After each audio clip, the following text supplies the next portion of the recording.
Hi, this is Kristen from the Pros and Cons team, and today I'm really excited to talk to you about some of the things that I would suggest if you were learning how to cook. And to find out more of the pros and cons of learning how to cook, you can check out the amazing article on our website. But I just wanted to give you a quick breakdown of a couple of things that I would suggest getting if you're wanting to learn how to cook. So first off, I love this cookie sheet. You're gonna need a normal cookie sheet, but this thing is my favorite. It's great for cookies. And my favorite thing to do on it is pizza. So I just put the dough right here and roll it out.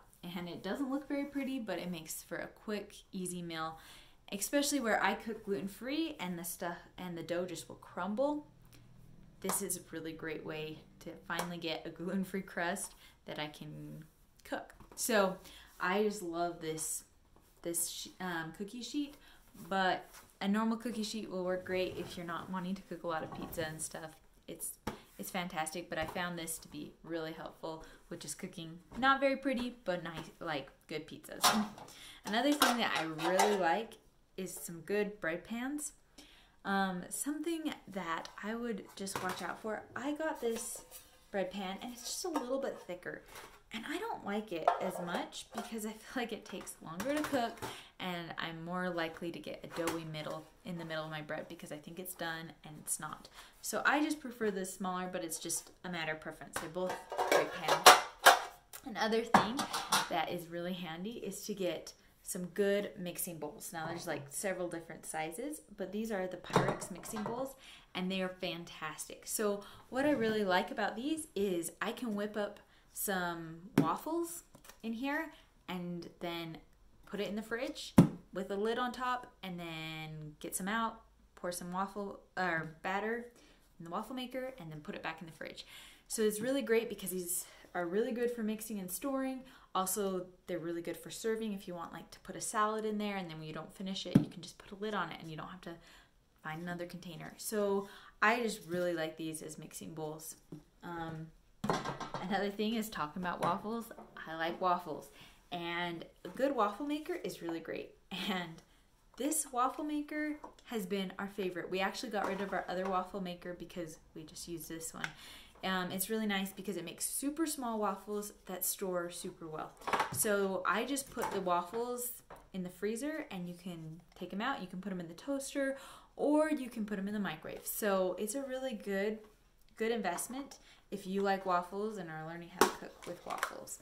Another thing that is really nice is if you are wanting to cook meats or soup, a good pot.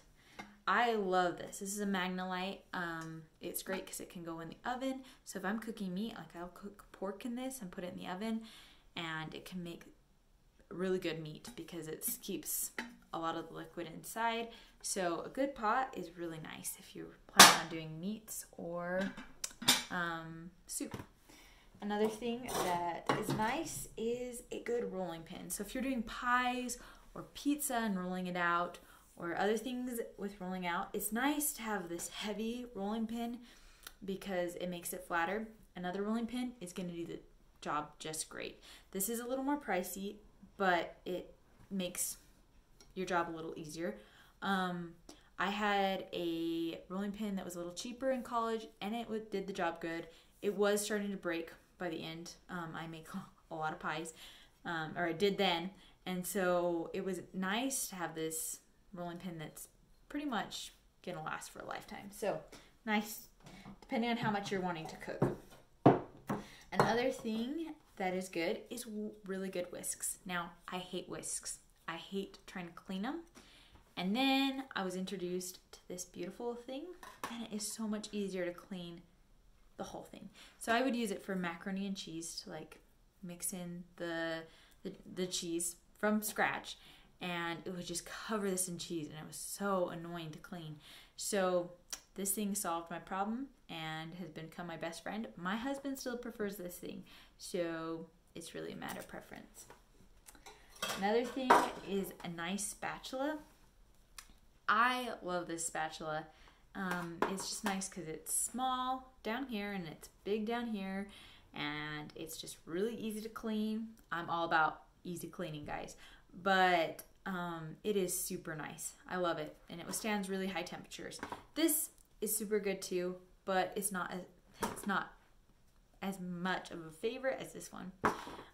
Also, side note, this makes a really good baby toy.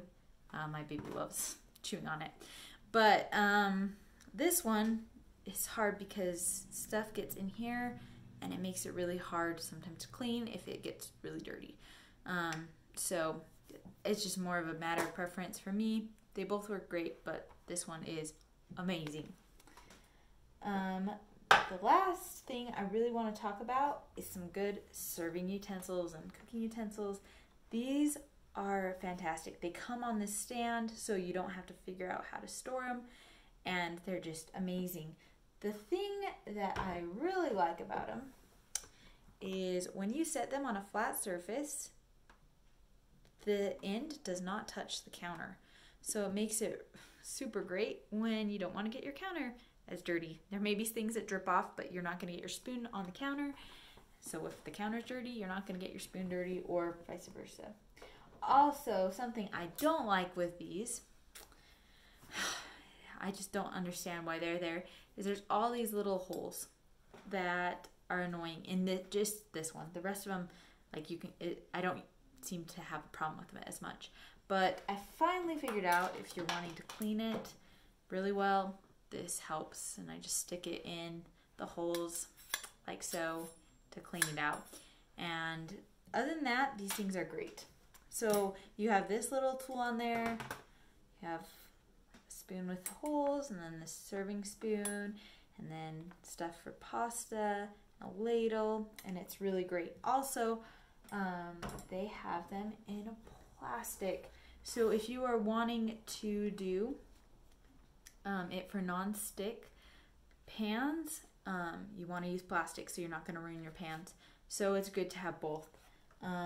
Also, if you invest in some really nice non-stick pans, your life will be so much better as far as cleaning goes. I didn't have non-stick pans growing up, and my world has completely changed when I realized they existed. And so those are just a few of the things that are really great if you're learning how to cook. If you want to know more about the pros and cons of learning how to cook, I linked the article below, and I hope you have a wonderful rest of the day. Have fun cooking!